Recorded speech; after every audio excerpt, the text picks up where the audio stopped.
going home. Then Game 7, you take your chances with the best player in the world, LeBron James. I think last night that's what Kevin Durant's comeback was for the Warriors. It was not only that he played well individually. Obviously, he was terrific with the 11 points. Not only that he opened up the floor for Steph and Klay and just made it easier for everybody, but the energy and the hope that created. Now, when he got hurt, I thought, contrary to what happened in Houston, I thought it was over. Because I thought they were going to be so deflated emotionally that, they were just going to collapse as human beings. And I give them credit for their resiliency. So I think that was a big part of this thing emotionally, and they showed some toughness. No question about it. We can point, when we look at why they won, we can point to some Raptors foibles at the end. Nick Nurse calling the timeout after Kawhi's flurry with 3:05 left. Irrelevant to me. Irrelevant. Really? Well, it's too early. It doesn't. If that's your excuse, then you're going to lose the next game. That's not an excuse. But they had all the momentum, which is a big part of basketball. And I'm not saying it was definitely the game changer. But why did you call a timeout with 3 minutes left when your team is on this run, Kawhi's on fire, and Golden State is struggling? Okay, they came out and looked like went up number 9-2. two needed a blow. And also there's that new rule where if you don't use your timeout and it carries into the final 2 minutes, you lose your timeout. Okay? I get it, but that's one thing you can point to. Secondly, is that the last play, to not get a clean look on the last play when you got, 16 seconds left, 15, 16 seconds left? Now, I thought with Kawhi, when he dribbled into the double team, once they doubled him, I thought he made the right play. But I thought if he had waited a little longer, and I don't think it was nerves, I think he just miscalculated. I think if he waits a little longer before he starts to make his move, just dribble into a pull-up three, which he had hit, in that run, he had hit 2 of those threes. So dribble up into a pull-up three before the double can come and just try to launch it over Klay. I'll buy that. I thought that could have been. Okay. But, so I'll give you that. But ultimately, it comes down to this. Golden State was on fire. They hit 23s. They shot 48% from three, which is the second most threes in finals history. And to put it in context, remember when Cleveland won their one game over Golden State when they hit 24, 25, 24 threes, I think. Remember how I'd never seen anything like that. I'd never seen a shooting display like that. Well, they hit 20 last night. They were only 4 beneath that last night. And then the Raptors only hit 8. I'd love to credit Golden State's defense, but I got to be honest, the Raptors had open looks, and they just missed them. Golden State at times played good defense, but they missed a lot of open threes. And to cap it off, they only shot 78% from the free throw line. They have been shooting 90%, Toronto, in the first 4 games.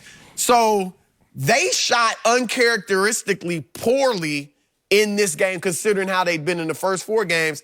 And Golden State was on fire. Steph and Klay, obviously, but Quinn Cook hit a big one. Iguodala even hit 1 big 3. Draymond hit a big 3 in the fourth quarter.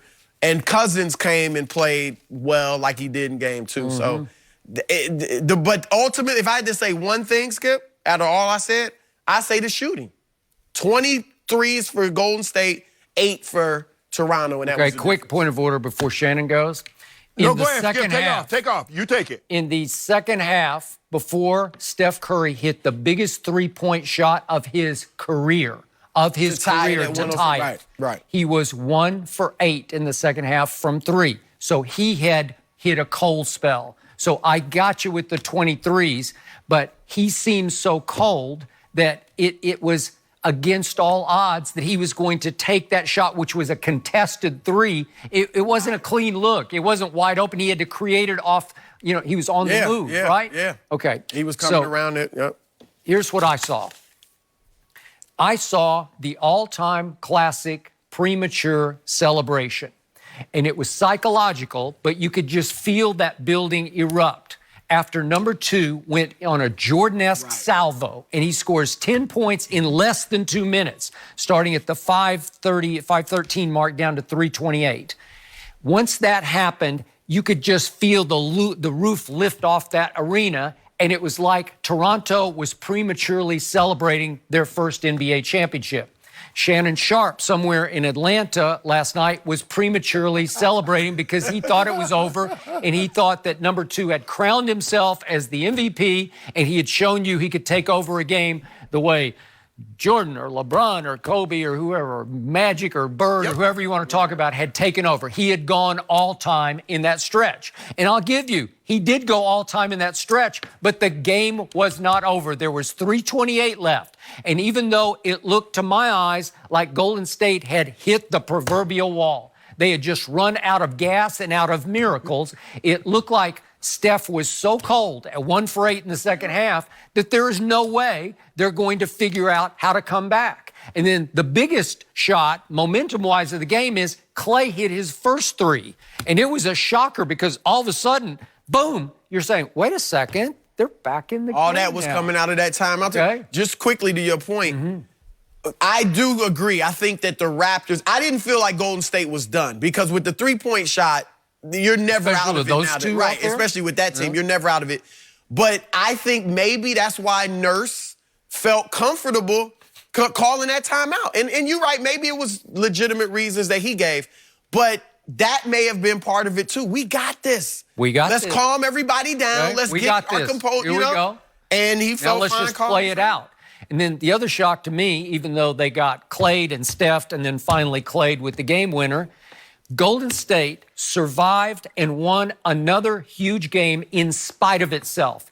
It played another incredibly sloppy basketball game by its dynastic standards because 15 more turnovers, and then Shannon and I talked about it earlier, in the last 37 seconds, Draymond steps on across the half-court line and gets a backcourt violation. You can't do that. And then DeMarcus has a moving pick called on him with 15.7 seconds left, and you're only up 1. So twice you give Toronto new life, right? And Toronto could not capitalize, in large part to me, because number 2 went very quiet over the last 3:28. I thought it was bizarre that he didn't have the ball in his hands. Now, maybe he was worn out. You know, maybe because Kyle Lowry was bringing it up, which obviously is the point guard. But I would have put it, at that point, I would have put it in Kawhi's hands. Just take it home. Yeah, because the way he was playing, and again, I think maybe he was just worn out. Well, he forced up that turnaround fall-away jumper and airballed that one. Exactly. And then he took a 3 and missed that one, and that was it for him. That was a heat check.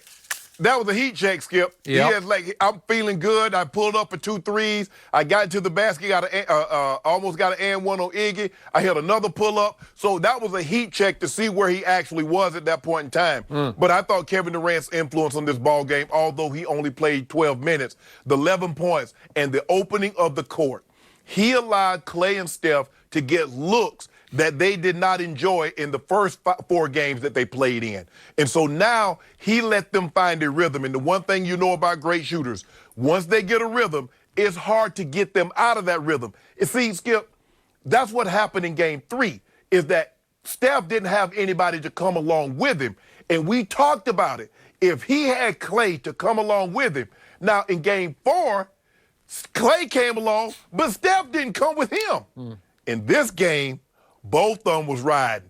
Both of them, it was a bicycle, as you like to say, Skip, built for 2, but both of the guys were pedaling. And so even though, and that's the mark of a great shooter with huge confidence, no matter how bad the struggle has been, he feels the next shot he puts up is going to go in. Because there's no way, Skip, struggling the way he had been the second half, shooting the 3, he should have come, Skip, he came off that pick knowing, I'm letting this ball go. He did. And it's going to go in. Shot it with conviction. He shot it with, as opposed to double clutching, hitching, second guessing. He just shot. Yeah, one of his shots before that, he had kind of hitched a little bit. He wasn't doing it all night, but maybe it was the one right before that, but yeah. Yeah. And Skip, you know about Klay Thompson? If he ever catches the ball at the 3 and you fly by him and he dribbles that ball like he's at the free throw line, you're done. Oh, don't even worry about it. Just go, hey, get ready to get it up out the net. Yep, it's like a free throw. It is. I do want to echo what you said because this was fascinating to me. Remember, Kevin Durant went down with 9:46 left in the second quarter. Right. So they had to survive, more than a half quarter basically there. 3 quarters. It's close to 3 quarters that you had to survive without him. This reminded me more of Houston/Portland where they just said, we're going to be okay, because they showed me guts, they showed me resilience, they showed me that DeMarcus Cousins, as the third-string center, could come in and just say, I got this, I'm going to be okay, because they needed that, or they wouldn't have survived without his, for him to make 6 out of 8 shots and have 6 rebounds and hit a big three. And Quinn Cook finally made 1 big three. They got some contributions, but they played with a conviction I had not seen without Kevin. Because remember, all along before, through this series, they're thinking, well, he's going to come back next game. He's going to come back. We'll be okay. We'll be okay. Well, last night they knew once and for all that's the end of that deal. That's an interesting point, because you're right about that. And maybe Golden State has done themselves a disservice by letting it linger. He might